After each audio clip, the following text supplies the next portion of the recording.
เ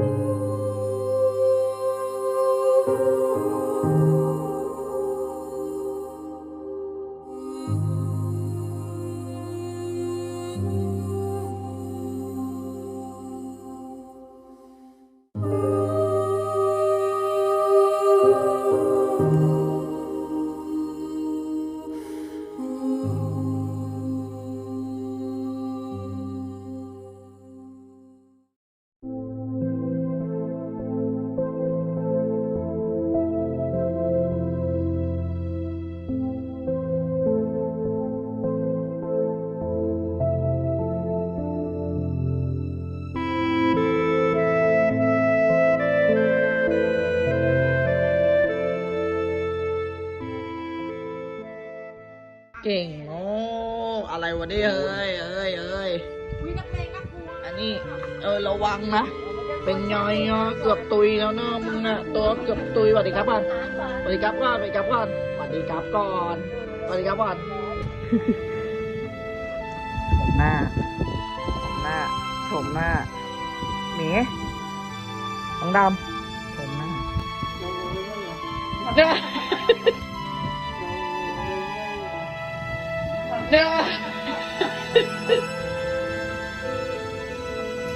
โอเคนะคะรับเก่งเลยมันรอดตั้งแต่มาทีแรกเลยแหละไอ้ที่ท้องเราได้อักเสบเลยนะทั้งชุดเลยอ่ะคราวนี้มาเจอ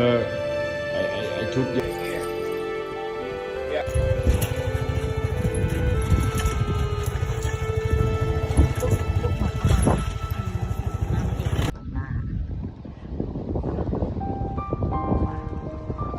มาคนหมี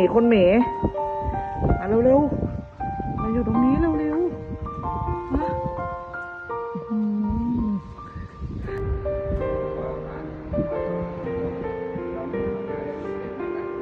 คุยกันทั้งวัน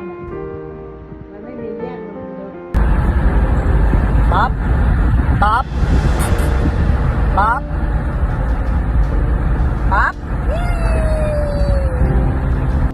พบจระเข้2 อันมาบีปั๊บจะบายเหรอ